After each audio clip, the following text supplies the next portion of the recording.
Hey everybody, welcome to We Run on Reruns. I'm Amanda and I'm here with my brother Eric.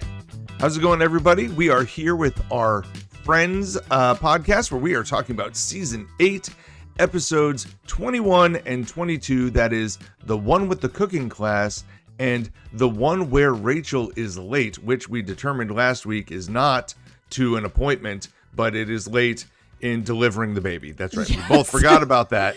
And it was kind of like a moment. I don't know why we didn't put that. Well, I didn't put it together. We got it. You got there. Yeah, we really should have come up with that much sooner, especially because the last two episodes of this season, which will be next week, are all about Rachel giving birth. So it's and it's a part 1, part 2 episode. So I feel like it was probably when it was on air, it was most likely just one long episode. I think we determined that that's what happens. I believe most of the Friends series finales were just aired as one episode, but if broken into two. Part two. Yes.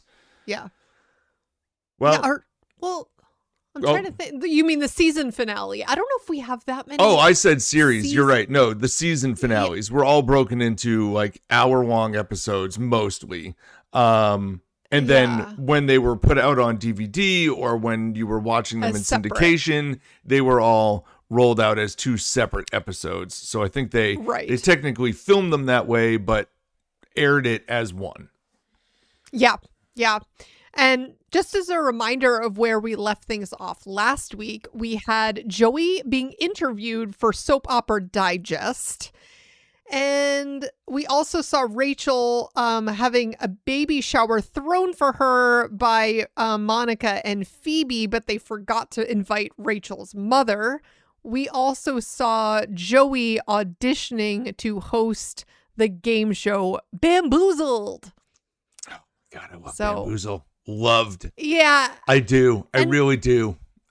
It honestly, I have to say, it was probably a highlight out of those 2 episodes because really there isn't a whole lot going on aside from Rachel about to give birth in these episodes. And I think that like once we roll into the next season, I think the last 2 episodes of this season will be highly rated, but I really feel like we're going to see the ratings spike again once we get into season 9, because I know that there's a lot of really funny stuff that happens in season 9. Well, 1, 2, 3, 4, 5, 6. We're on 7. We're talking about how we're 7 in a row that have not even gotten to an 8.4.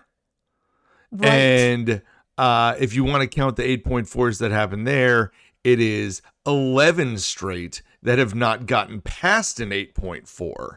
So we're really in like a long stretch of very mediocre Friends episodes by the IMDb rating fans.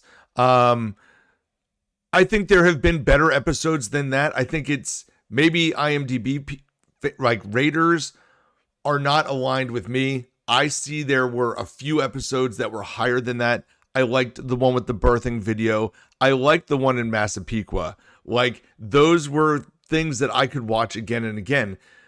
But again, those were even 8.7s for me. That's tough. It's a hard sell because we aren't seeing a lot. Now, you had 2 also that you really liked. You had 2 9s in this section that were the one with the birthing video and the one where Joey tells Rachel, which is a very different type of episode.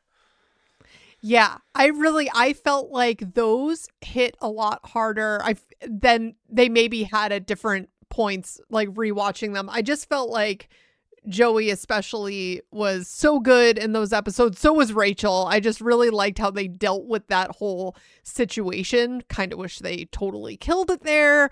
We'll see a resurgence of this, especially at the very end of the season. To a certain degree, different aspect though, because it's not like I think Joey has his feelings return necessarily in that moment, but it's when Rachel obviously thinks that Joey is proposing to her, but that sort of, I don't know, I guess it just whoa spoilers. I know. I mean, this show just came out 20 something years ago. Yeah, right. Spoiler alert. Joey proposes to Rachel, but not really. So he just is down on one knee with a ring, something only Joey Tribbiani could somehow pull off. Yeah, I feel like we'll talk about in this episode how I feel like, or in these episodes, how I feel like, Rachel's doing a great job of just, I would say, pushing Joey really far away because no one wants to be around Rachel here. So if anything, she's making it real easy for him to lose those feelings, right? And I'm not trying to go back and like dwell on past episodes. As we're mentioning, like, listen, this is a low stretch of Friends episodes based on all of your ratings. But the one where Joey tells Rachel, which you gave a 9 to, and I gave an 8.3 to, and the fans, for what it's worth, gave an 8.1 to, that was a very different episode because you have to be in the mood for something very serious. You do. Yeah. Like, it's not a typical Friends episode, but I do like the fact that you gave credit to both, Jennifer Aniston and Matt LeBlanc for that like amazing dinner scene that they pulled off in a impressive way. So I understand that rating. I really think that episode is better than maybe even I gave it credit for because of that moment. But, I think so. That being said, that's kind of like the only stuff that has gotten in the way. And I think a lot of the Joey and Rachel stuff, people will go on and rate and they'll just be like, we hate Joey and Rachel together. We're making this a bad rating. And that's just how it's kind of come out. But I think that's why I really liked that episode, though, because it was sort of, in my mind, supposed to be like, okay, this is it. You know what I mean? Like, we're calling it on this idea of Joey and Rachel getting together. He's going to share his feelings. She's not going to feel the same way. And let's just put this whole thing to bed. You know what I mean? It's like, okay, we explored it because it makes sense to. It almost feels natural to do that, as we've talked about. But let's just end it here.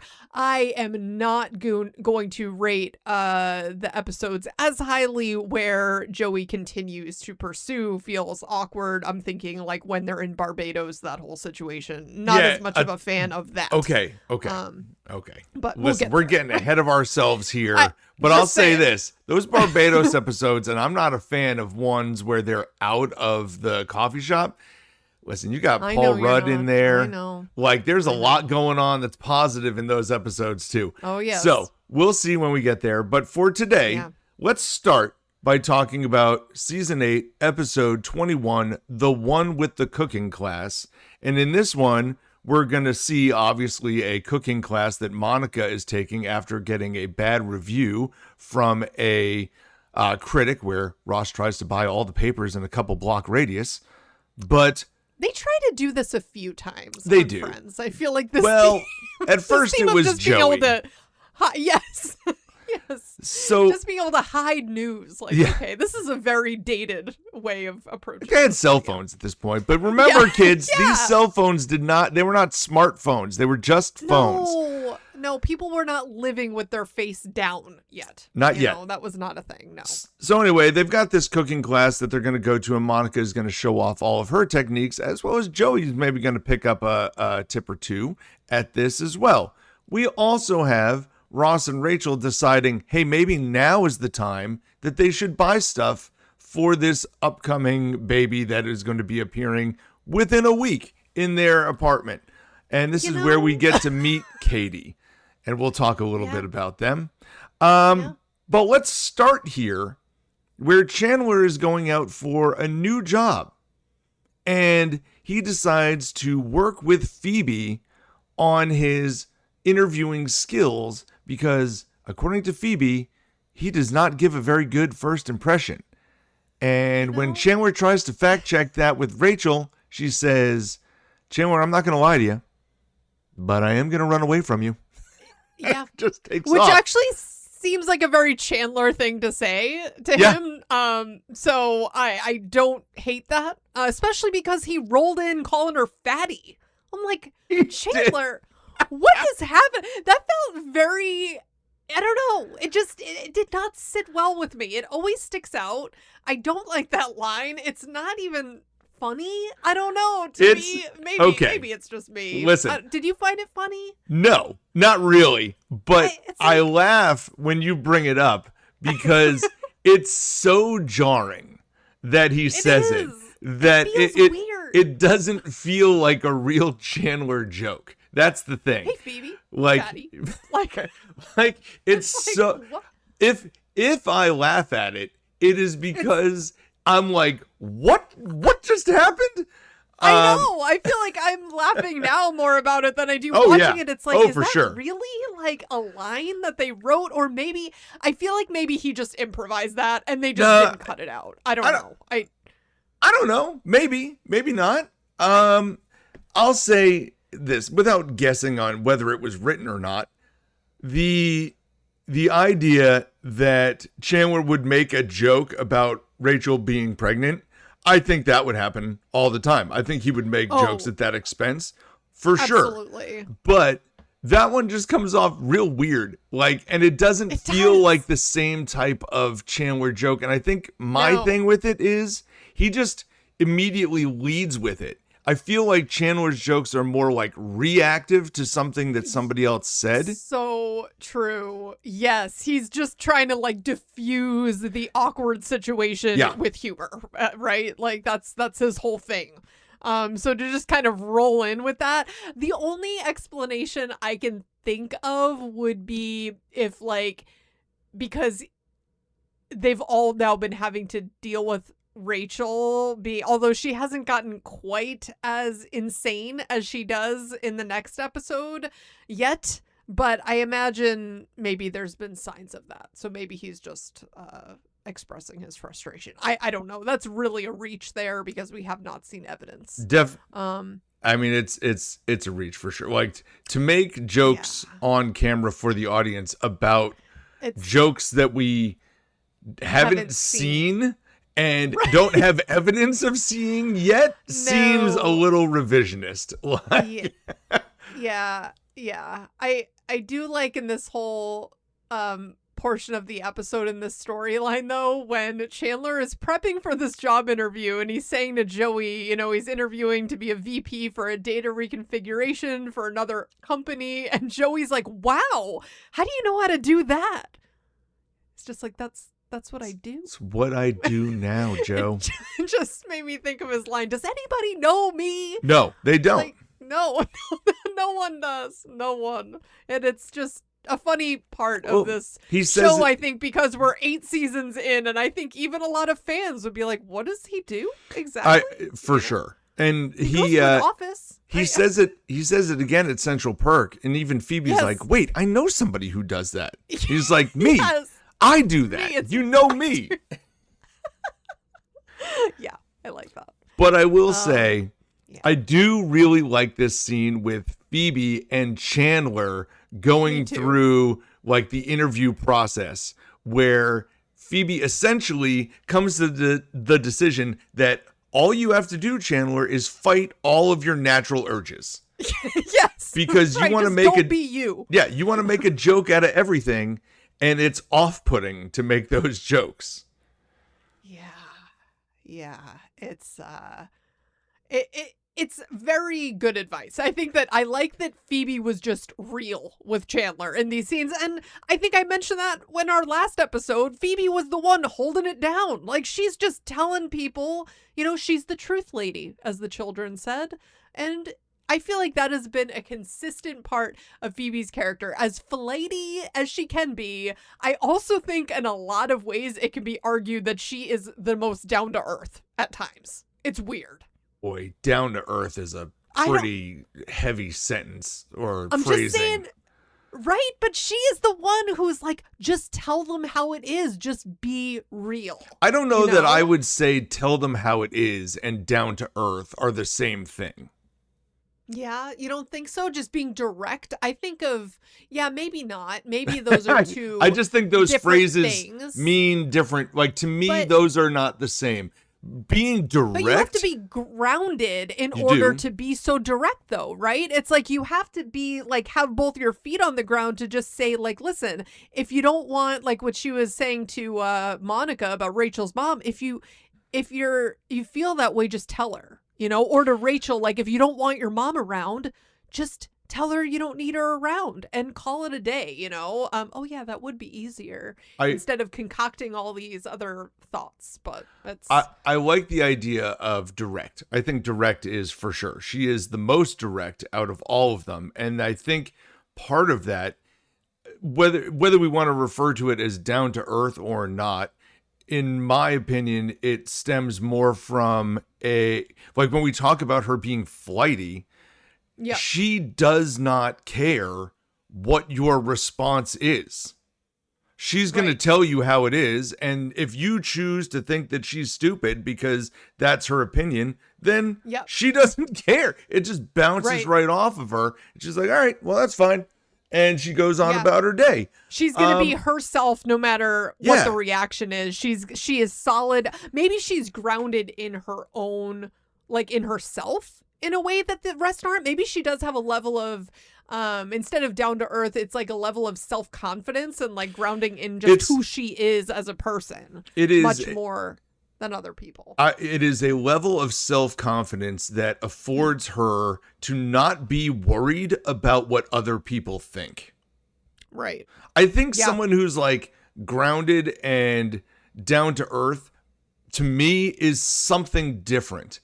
And in a way, I think of someone like, if I'm picking the 6, I think I'm picking like Monica as being like the most down to earth person, like has I could see that. Like the concept of like, this is what we're going to do and this is the order in which we do it and this is that sort of thing. Maybe that's not the right definition either, but that's where I'm at right there with she's just that. much more, Monica's the most traditional. Yes. So I feel like that's almost what that is. Yeah, it's a tough thing because I hear what you're saying. It's like calling Phoebe down to earth just does not seem that doesn't sit right to me. But that's what I'm saying. I think in a way it could be argued that she is, but I don't know. From time to time, at least, it comes out of her, right?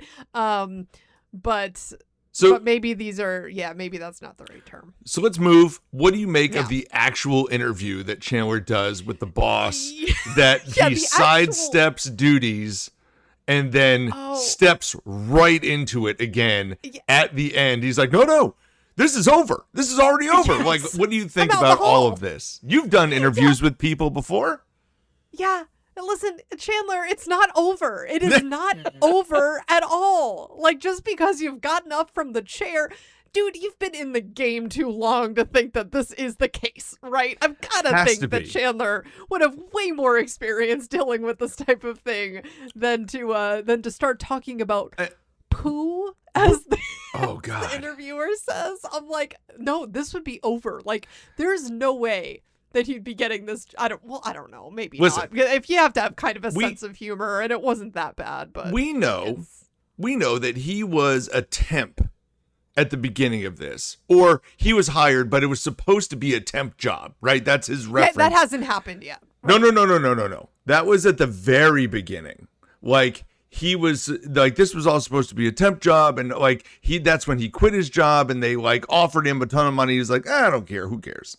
And all that was at the very beginning. So he had that job, and he's kind of worked his way through this company for 8 years. Okay, if you think that the interview is over because you both stood up from the desk, advice for young people out there, no. The interview is over like after you've left the parking lot. And like, if you go out to your car, argued that like the interview isn't really over ever. Like, for real. You always act like you're in the interview with your supervisor. You don't just like, I don't know. But what's just, like, as far as acquiring the job, if you go out to the parking lot and start acting like an idiot out there and they see you, you're dumb. Okay? They will count that against you. Drive away. And then then you can go act like an idiot all you want to. Unless you're either Chandler or Rachel, apparently, because both of them seem to be able to get these jobs no matter how the interviews actually go. I will say, Eric, though, we never really learn if Chandler, even in the next episode, this whole interview and job offer doesn't even come up. Yeah, I don't know that we actually see that Chandler gets this job. I would, in fact, argue that he doesn't.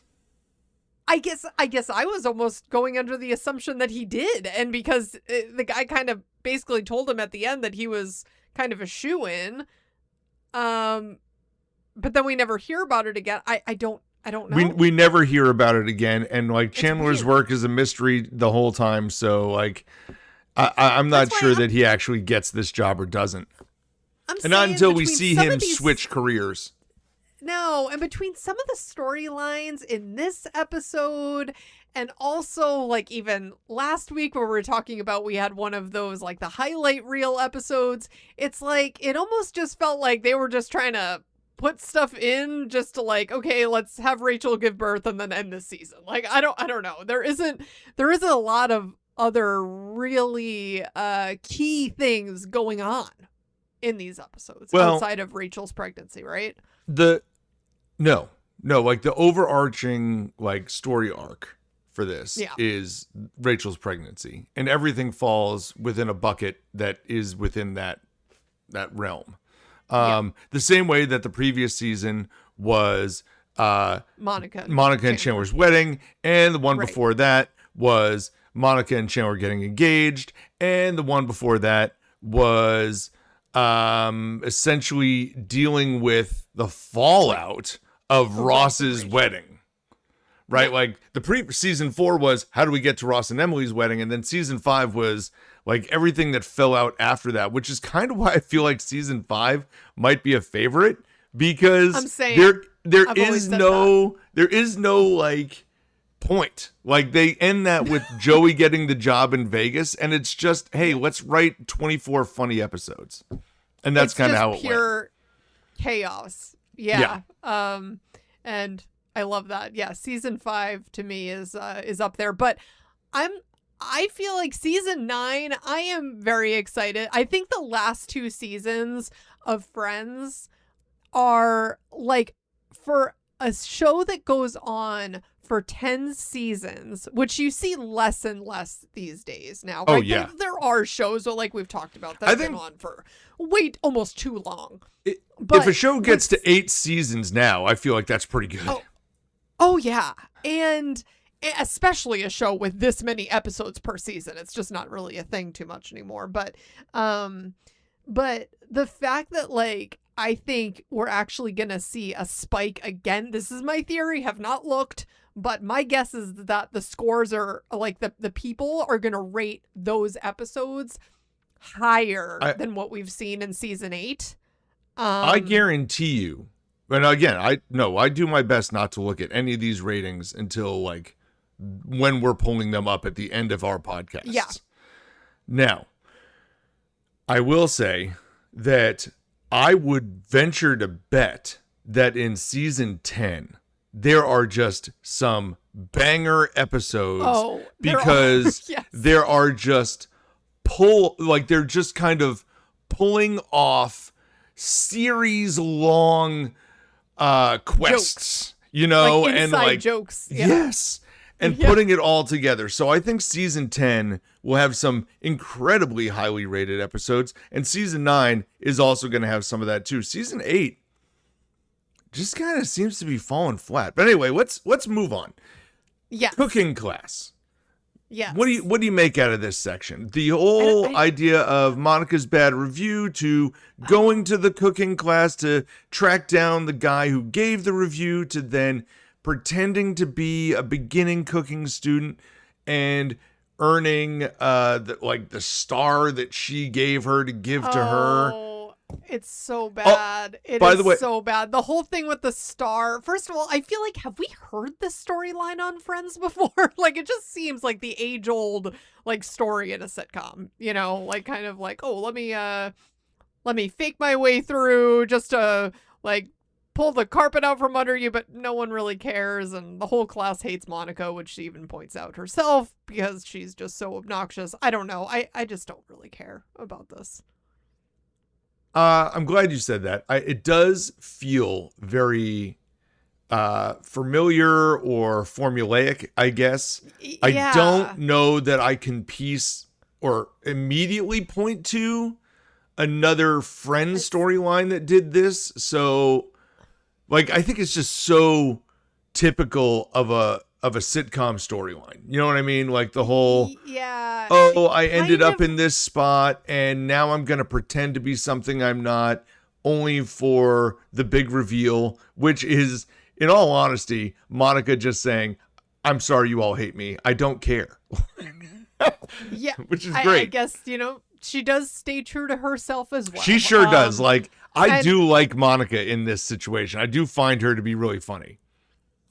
I do find it funny when the teacher is like, did you guys pay for this class? And they're like, all right, see you later. And Joey just grabs all the cookies and leaves. That's like, when my friend says it's time to go, it's time to go. It's time to go. Like, I do also appreciate the fact that Joey's cookies were very good.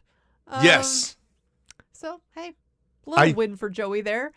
But it does feel like a win for Joey. I'll say this. If there's one inconsistency with Friends with this, how many times have we seen Monica make cookies that the gang hates? Oh, it is unbelievable. The woman does not know how to bake at all. So this is not a thing. No.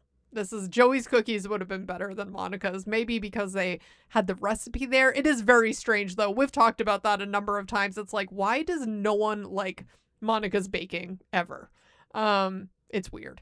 But now, to be fair, they did use Mocklet once, and that wasn't very good. And they were also testing 900 different, things. And we learned that batch 16, I think it was really bad. Batch 16. Move out of the way, people. Feels like it was 16. I'm sure my wife is yelling at me right now if I was wrong, but that's okay. I'm going to say it was 16. Right. That sounds right. But Eric, I really liked how they tried to recreate this moment for our Joey by going to an acting class, and so he could show off his chops. Come on, guys, you should have known this wasn't a thing. What did they say? What's the difference between upstage and downstage? And he's like, I'm out. I got nothing. This class is stupid anyway. Whose idea was this? Yeah. Listen, that to me is the best payoff of all of it, right? Yeah.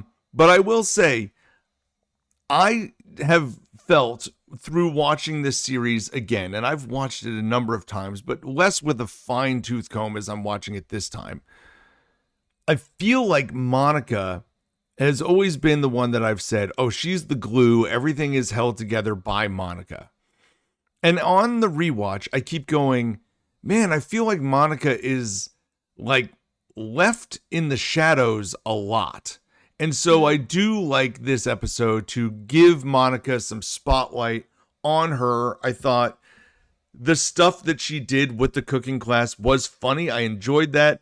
Listen, it's not going to be the thing that lifts this episode up to a 9 for me. Sorry, spoilers, it's not going to be a 9. But but at the same time, it does just showcase who Monica is and give her some runway to do that. And we talk about this a lot. I don't know a lot of Monica and Joey stories on their own, so I did like that exploration.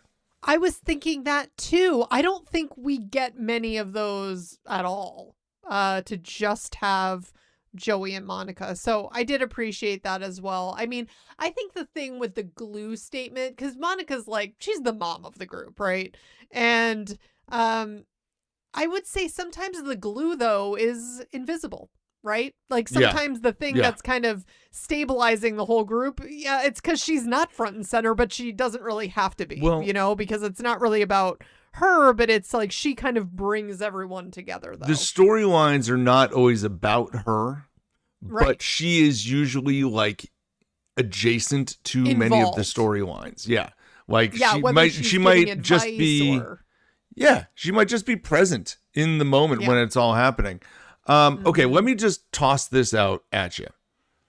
We have Joey and Monica who are on their way to go see a movie, and Chandler can't go because he's got this interview, right?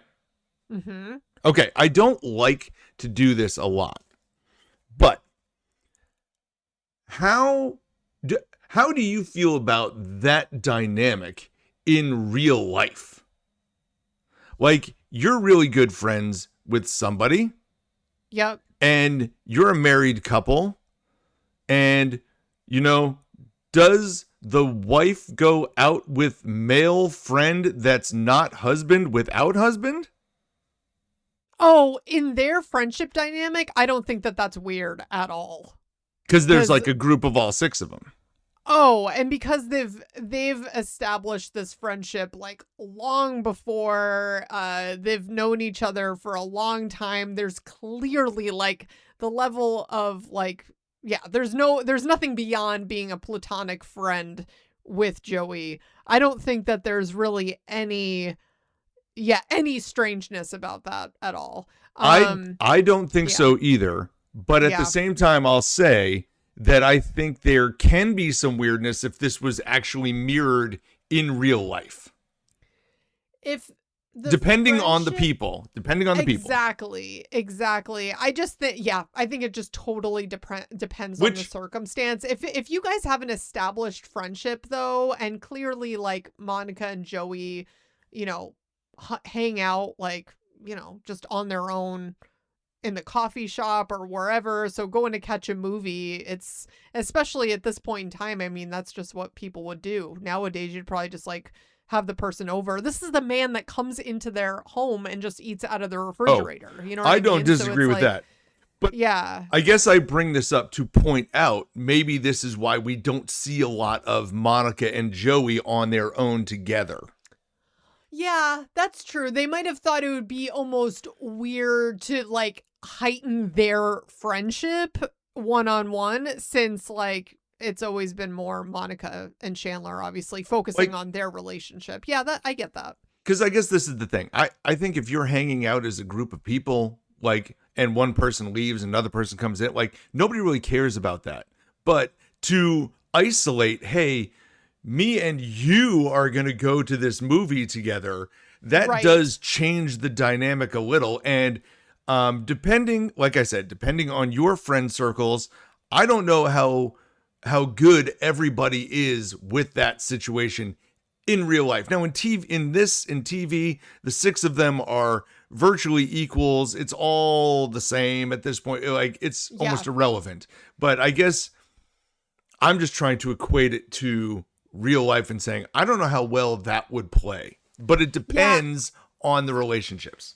I think there would be more of an issue if it's like I don't think the movie thing, even in real life, just thinking of my own like friendships and dynamics, it's like I think that more of an issue would be like, oh, talking on the phone all the time and like sharing, like becoming like having someone else as like a confidant or something. That's more of like a weird thing than like going to a movie. You know what I mean? It's like, well, what level is your friendship at? Like going to a movie and sitting in silence while you're like, watching a movie is, to me, not that big of a deal. And like, I will point out that as I'm bringing this up, I bring this up because I also know that at the same time that this is happening, Chandler's with Phoebe, right? And so nobody has an issue, and I don't have an issue, and I wouldn't even bring it up, but it mirrors. Chandler and Phoebe are together, but they're at the apartment that they all hang out in all the time. And it's like for a work thing, it's like advice being given for work. And then Chandler goes to work on his own, I do think there's room for some weirdness if this was brought up in a real life outside of friends situation. But I'm okay. Interesting. But it all depends. Yeah, I feel like Ross kind of would just go and hang out with Phoebe, and even when he was Ross isn't in a relationship right now. No, I mean like when he was with Rachel. I think there were moments where it's like, oh, me and Phoebe are just going to hang out, or like they were just doing something, like it would be just the two of them. And I guess like being at the coffee shop is one thing. Yeah. But like going to a movie to me felt like a step past that. Because that's like a date thing. Yeah. I mean, it's possible that they just didn't focus on them just hanging out, the two of them, for that reason, right? I'm merely just bringing up things that I feel like if it was in not television and it wasn't season 8 of this show, that may or may not cause some friction within the group. I don't think these 6 friends have that issue, but I could certainly see how viewers of the show, or maybe listeners of our podcast, could see that and go, I would never let that happen. Yeah, I just think that it just totally depends on the dynamic of the whole group. Like, how long has everyone known each other? Like, is it more like a familial bond that everyone has at this point, or is it more like you guys are still getting to know each other? You know what I mean? And like, almost like what I was saying about like being a confidant. Like, are you for some reason like having conversations with this other person that you aren't even with like your partner? You know what I mean? Like, it's just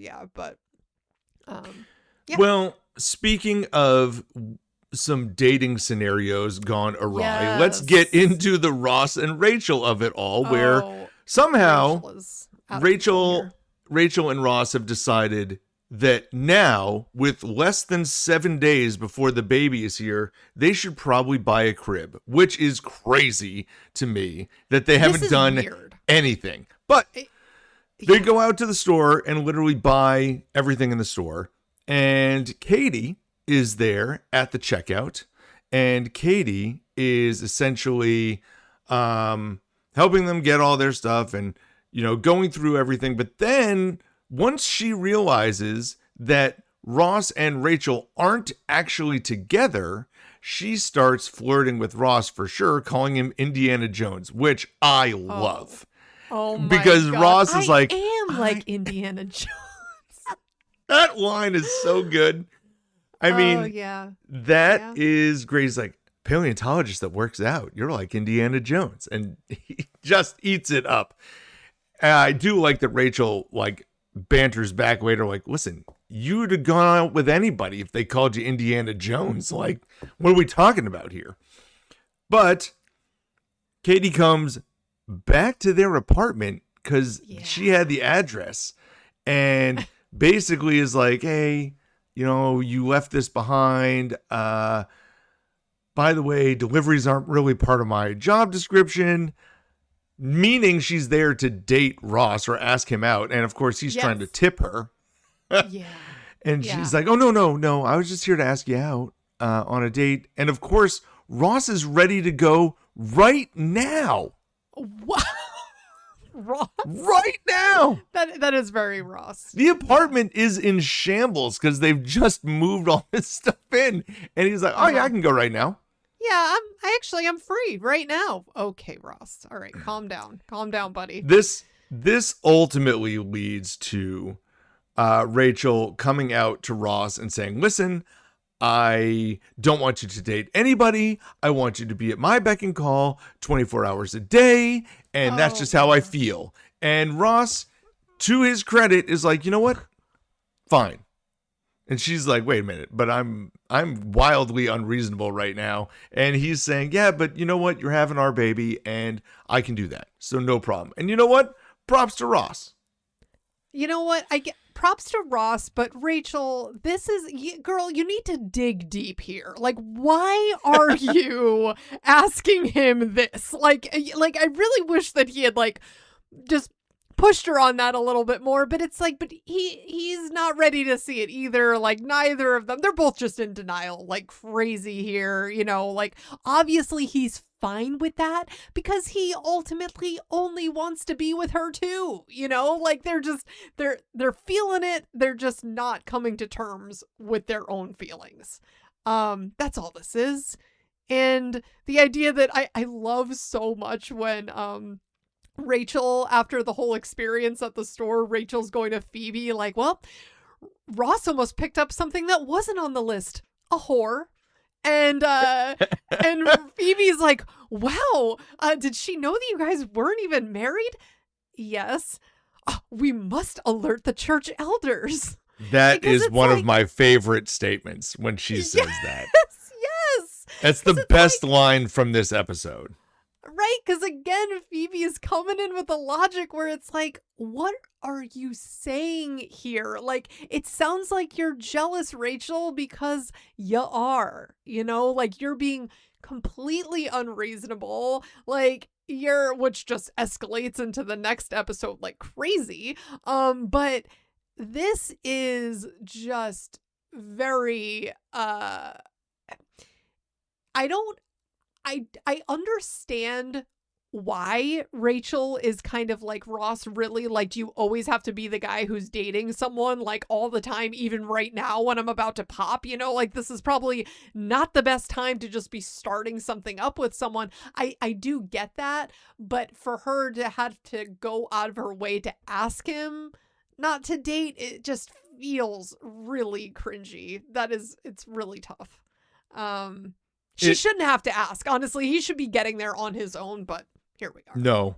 They do tease this like twice with this whole bathroom routine where each of them is like, hey, like trying to prevent the other one from using the restroom and throwing their like questionable relationship in there.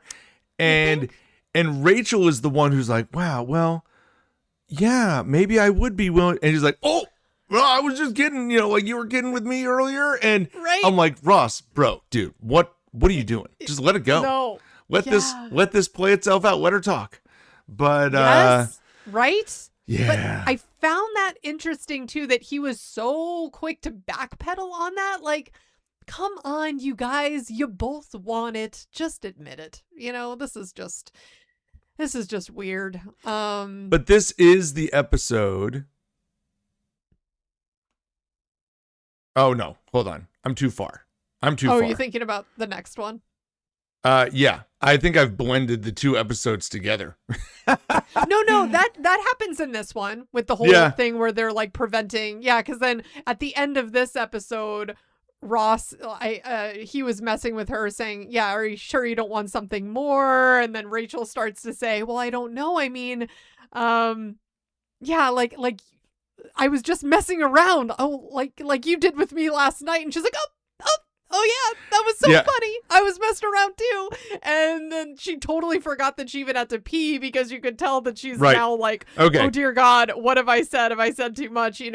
But into the next one, I know when I'm going back and forth through my notes and I'm like, oh yeah, okay, no, I'm right. This listen, all the Ross and Rachel stuff to me in these two episodes blends very nicely together. Does. It's a really good and that's why I kind of got lost in my own stuff here.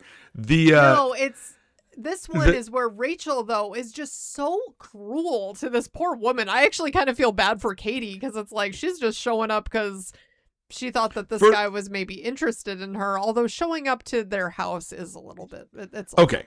True. Now, I'll say this. First of all, I really like Katie. She's played by Rena Sofer. What do I know her from? A million things, right? But I'm going to list off some things. I got her IMDb up right now. Okay. And so things that I've seen her in: Covert Affairs, Once Upon a Time. She was in Bold and the Beautiful. She was on General Hospital. She was on Traffic, Ed, like just tons of stuff. Okay. And some of those things she was in for a while. Like, it wasn't just the one episode. She was in a number of them. So she's been in a lot of stuff. I think there was an opportunity for her to like have a couple episodes.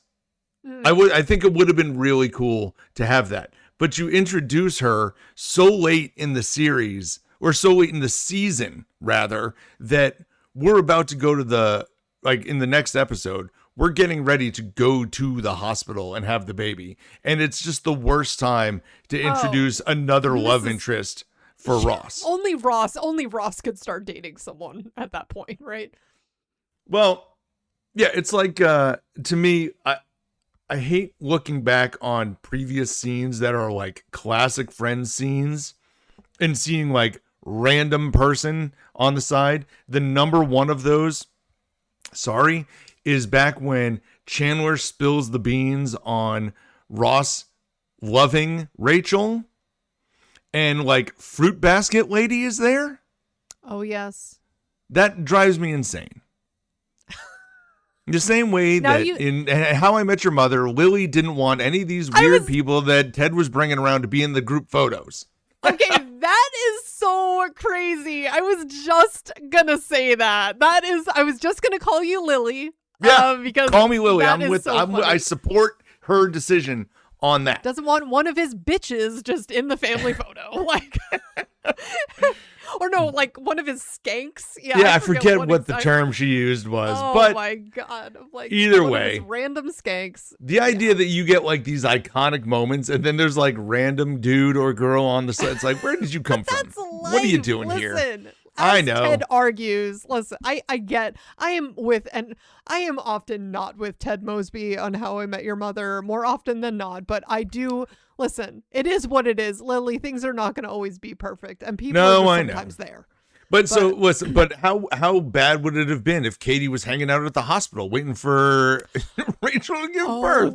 My God. Well, that would have thrown yet another wrench into that whole scenario. I am very much looking forward to watching those episodes. But Eric, another cringy moment. So not only did we have the awkwardness of Chandler walking in and just randomly calling Rachel fatty, which stood out on its own. Oh yeah. But we also have the line from Rachel, "You horny bitch."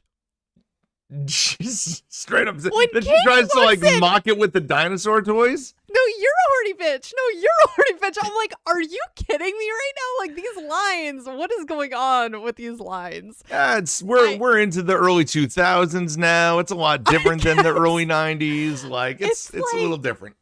It just feels like, wow, Rachel, that was aggressive and like very cruel. I mean, I guess we're just blaming it on the hormones at this point, but yikes. Rachel gets a pass on all of that for hormones. Yes, for sure. Apparently.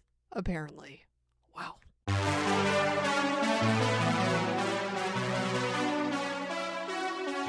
Well, now we're going to jump into our next episode here, which is season 8. Episode 22, where Rachel is late. And we've only really got 2 storylines here. We have Rachel being late and the baby not coming on time and the gambling that goes on with it between Monica and Phoebe. And we also have Joey getting tickets to the premiere of his new big movie from World War II that he was in. And he had enough tickets to give everybody, but he only ever actually gets one because Estelle sold the other ones on eBay. So he decides, of all the people, that he's going to bring Chandler in an opportunity to repay him for all of the things that he did when they were roommates. Great idea. Chandler decides to fall asleep in the middle of the movie. This is wild. I don't know. I don't buy that he would have fallen asleep. I just feel like I don't buy it. I don't like that. Okay. Now, I will say, as someone who is now older than they were at one point in time, can I go to a movie theater and fall asleep if I wanted to? I sure could. I can sleep anywhere. But I'm also, most of the time watching kids' movies. So there's that. But that's fair enough. Do I think that if I was at a premiere event, walking the red carpet, like going in to see this new movie that my friend is in, would I fall asleep during that? I don't think there's any chance that I could fall asleep in that situation. This is weird because I feel like we've had a run on between this show and also Big Bang Theory and earlier, because I know that this came up recently where Penny fell asleep in a presentation. Totally get that. That's different. That is, you're sitting there listening to big science. Like I also understand Ross falling asleep in the presentation with Ray, which honestly, that's not a great look either, though, because the whole reason he went was to connect with Rachel, falls asleep. And it's bad to beg to go to the thing and then fall asleep at it. That's bad. Penny didn't beg to go, but she went. I don't know why she went, but she did. Just to be supportive. So that it's like, okay, I don't really care so much about that. But yeah, the one with Ross and now here with Chandler, where it's like, this is sort of an honor for Chandler to be, he only had one ticket. The girls were kind of really wanting to go, and he picks Chandler because he really wants to. Well, listen, he's never going to actually pay him back, as we see again. Here, it's like, oh, well, how much can I pay you? How about we just call it a day? Like, it's fine that you fell asleep. I don't have that money, you know? But I like how they start calculating everything, though. That's pretty good. They do the calculation of how much money Joey would actually have to pay back. And of course, I do like, he's like, how do you clear this thing? Like, let's get this out of here. We don't, what? So he fell asleep. It's fine. And it's like, right. Because you would pay him so much money. So much. Yeah. For all the stuff. Yeah. Yeah. Most of this story, though, is wrapped up on the other side with the Rachel being late and her. So Rachel and Ross and Phoebe and Monica are all kind of tied into this storyline. What was something that you felt jumped out at you from that side of the story? Well, I just really loved that they started the Rachel pregnant, like not having given birth yet, that whole storyline, and her being late with her saying, I just love being pregnant. I'm really going to miss being pregnant. And then you cut to the next scene where she's like, get out, get out, get out. Like, I'm so over this, and just like saying to Phoebe, I mean, she is being just awful. And I have to say, she does a great job at it. But she is the absolute worst in this episode, even when she snaps at Phoebe like, okay, that's a great story, Phoebe. Can you tell it while you're getting me an iced tea? Like, oh my gosh. And when she's saying, get out, get out, get out, Chandler looks at them like, yeah, let's do that. Leave. Let's get the hell away from this crazy lady. I mean, Rachel does a phenomenal job acting.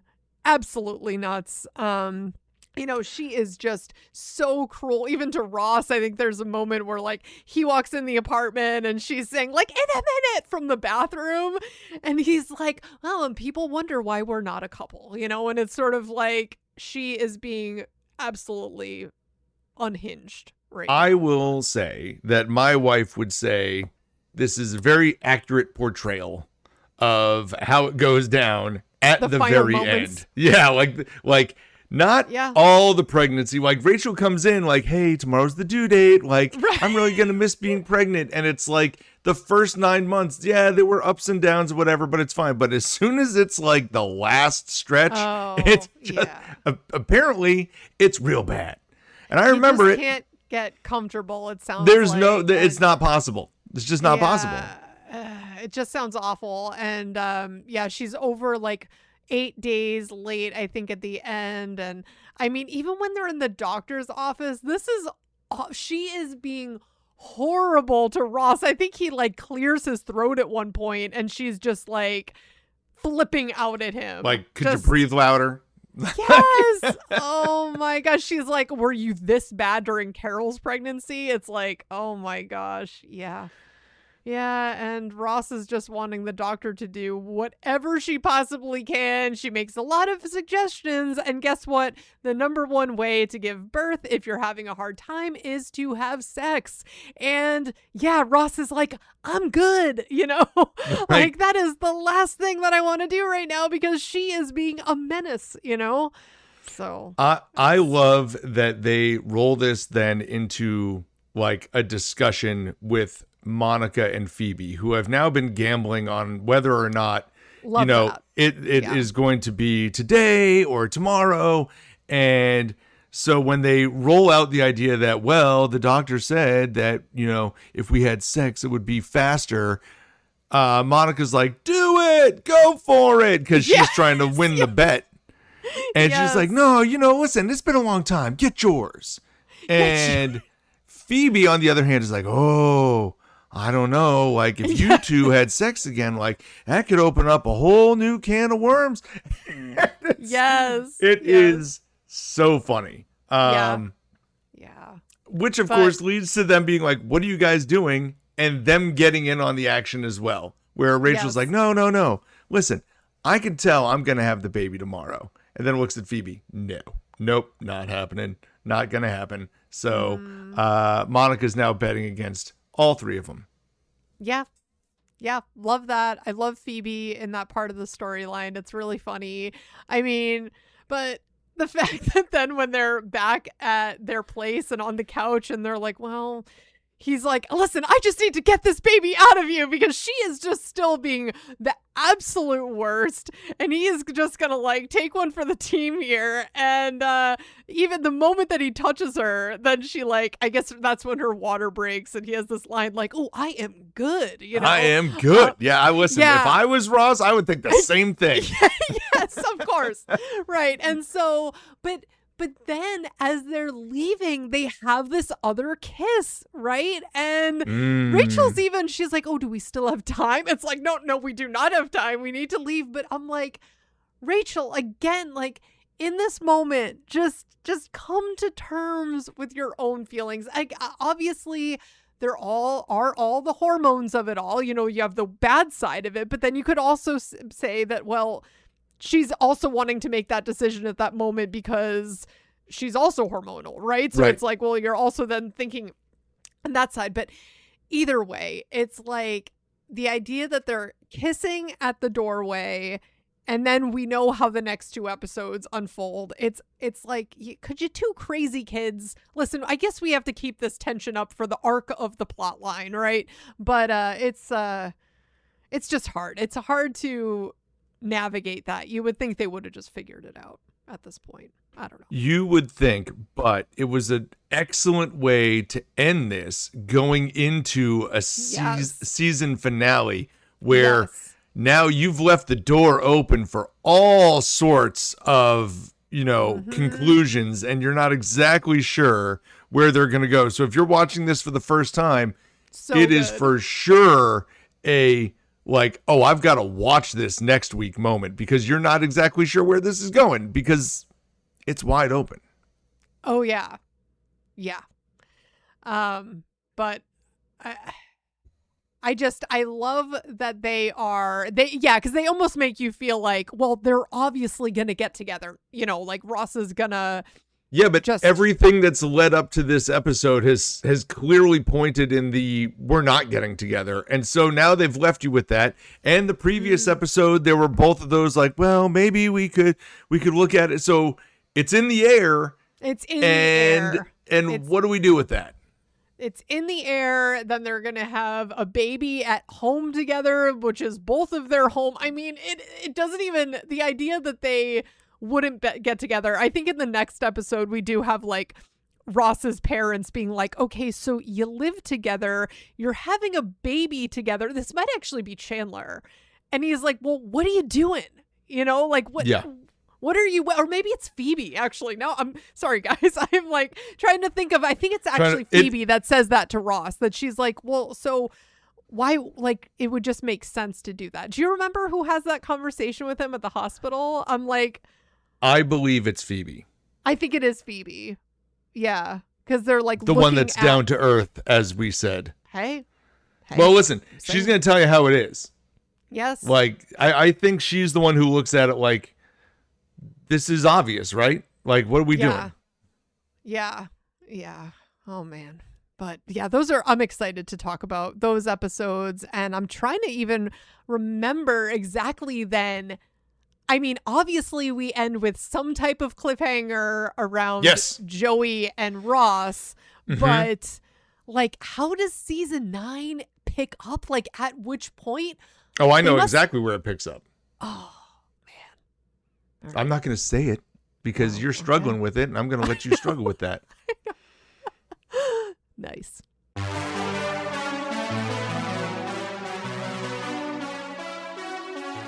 And now we're going to move on to our IMDb ratings segment of the podcast, where we talk about our ratings and we stack them up against your ratings as we find them on IMDb. Not to mention, we're going to talk about our favorite and least favorite characters of this episode. I know on our Big Bang Theory podcast, you went first. You want to go first again? We can rotate it back and forth. Well, then, you want me to go first? And then I'll go first for Big Bang later this week. Let's do that. Okay. Okay. So I'm definitely giving the one where Rachel is late the higher score. Okay. You want to do favorite character first before we get into the ratings? Oh, yes. Oh my goodness, that's right. Yeah. I jumped right past the first one. Well, I already gave my big reveal for my scores, although I didn't give the scores. Let's go to favorite characters. Okay. Favorite character, I'm giving to Phoebe because I feel like that she kept it real with Rachel about the jealousy, like that she kept it real with Chandler about his interview, and I just found the whole betting on the pregnancy portion really funny.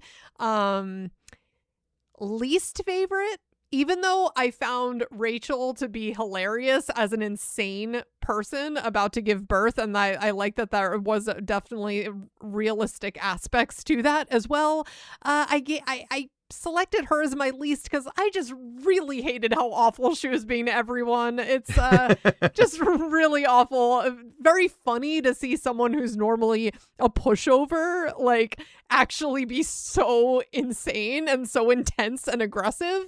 But it just was, oh God, Rachel, you're the worst here. So yeah, I gave Rachel my least. How about you, Eric? I'm going to give Rachel my favorite character. For the same reason. Coming off of everything you just said that made her your least favorite is why she's my favorite character. Yeah, I get that. Yeah. The commentary with Katie in the first one, oh my God. Watching her sit by in the back while Ross is picking up this girl, and then having her be wildly unreasonable and Ross still settles in on being no, that's fine. Part of me wanted to give it to Ross, but I actually found Rachel just to be more enjoyable a character to watch these last two episodes. More because maybe she's just hormonal and insane, and that's okay with me. So I'm going to give it to Rachel. I will say, I did think about Monica because I did like her stretch in the cooking class, and I did like all of the gambling stuff that went on between Monica and Phoebe. I thought that was kind of funny. So I did have Monica as a, honorable mention, if you will. Yeah. My least favorite is Chandler. Yeah. And, we talked about Chandler's kind of swing recently. I haven't had him as a favorite in a while. The interview segment is probably my least favorite segment in the entire stretch, and he wasn't particularly great with it, or it's just not my humor. And then I thought he had really nice jabs in and throughout the entire Rachel pregnancy. I despite calling her fatty, which was jarring, but still, it was what it was. Then the falling asleep at the premiere was also not a moment that I really cared about in that episode. So Chandler kind of falls through the cracks and is my least favorite for these two. Now, you have already told us the one where Rachel is late is your favorite. Yeah. I will tell you, I will agree with you that I think that that's the case. But it's closer than I would have thought. Yeah. I gave the one where Rachel is late an 8.2. And I'm giving the one with the cooking class an 8. I was even debating giving it a 7.9, but I feel like I like the Ross going on the date bit, like that whole thing. I think that the cashier, like calling Ross Indiana Jones, which also totally made me think of Ted Mosby, another Ted Mosby Ross crossover there. But yeah, that whole thing was really funny. You know, having Katie come over to the apartment. Yeah. Great. And you know, I'm just going to say it again. I just feel like, Rachel, you found a guy that is literally saying, like, he's fine with you being an unreasonable psychopath. You know what I mean? And you're still like, yeah, like, not that into him. Okay. Like, really? Like, this guy will literally do anything for you. He has clearly always been in love with you. Read the room. Read the room. Come on. Well, just because he's in love with her doesn't mean she has to be in love with him. Okay. Okay. So I will say I'm a little higher on both episodes. Okay.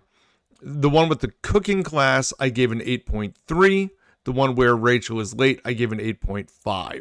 8.5 is kind of my mark for an episode that I could watch over and over and over again. And I think the one where Rachel is being like wildly unreasonable and they're gambling on her, and we get the end with Ross and Rachel on the couch, and then the moment at the end. I could watch that one a lot. The Chandler at the premiere with Joey is a little less interesting, although I do like the scene where they're adding up the numbers and Joey's forgiving him for the whole thing at the end anyway. So I think there are enough moments in there for me to get that to an 8.5. The cooking class, I gave an 8.3. I actually had it a little higher at first, but the more I look at like the interview and like some of the cooking class segments, it's a little bit lower. I love, again, the Ross and Rachel and Katie side of it. I think that's really funny. That is a funny bit, yeah. I think Rachel talking with Phoebe, where she has to alert the church elders, is amazing. I think then Rachel saying how he needs to be at her beck and call 24 hours a day and that he shouldn't date anybody. And that's just how I feel. So get over it. And then Ross agreeing to it. I think that's also really great. Not to mention the 2 bathroom scenes where they almost admit to each other that they want to get back together. So I do think I could get that one almost a little higher, but the other 2 scenes just kind of bring it down a little. Yeah. So I will give that one an 8.3. I also hate giving both episodes the same score. I know, like me too. One of them I clearly like more than the other, so I have to just difference them. Oh, I just saw in my notes too. We didn't mention during the bedding sequence in the second episode. I just have to point out, love when Ross acts horrified, but then he and Rachel both end up getting in on the action. Yeah, they're like, can we get in on that? Yeah, yeah, absolutely. Yeah, she's like, might as well make a little money here. Absolutely. So, yeah. So anyway, the scores, as I have now pulled them up on my phone. You know what, Amanda? I believe the saying is, even a stopped clock is wrong twice a day, right? Oh, okay. You are right with the people. You mean even a stopped clock is right twice a day? That's what I said. I think you said is wrong. I think you said is wrong twice a day. No, I thought I said right. But maybe I'm not. But anyway, you're with the people. Exactly. So the one with the cooking class, I gave an 8.3. You gave an 8. The people gave an 8. Oh. The one where Rachel is late, I gave an 8.5. You gave an 8.2. The people gave an 8.2. So, again, like we are floating in this world where we have not seen episodes get over an 8.5 since Brad Pitt was on the show. Yeah.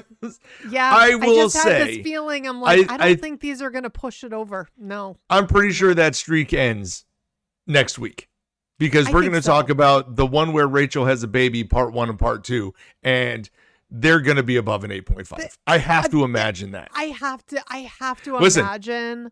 Yeah. I'm going to put them above an 8.5. I almost can guarantee you that. There's enough that happens.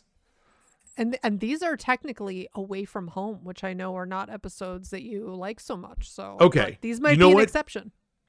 I will mark these as an exception because you're right. They are away from home, but they're like in New York. You know, like these are, well, they didn't travel somewhere and get on a plane. They just went to the hospital that's nearby. So I think we might still get a couple of scenes at the coffee shop in these episodes. I can't remember. Yeah, I feel like maybe not this one, maybe not these, maybe the first episode of season 9, but I feel like it like all flows together very quickly. So I know. So we'll see. I know. Okay.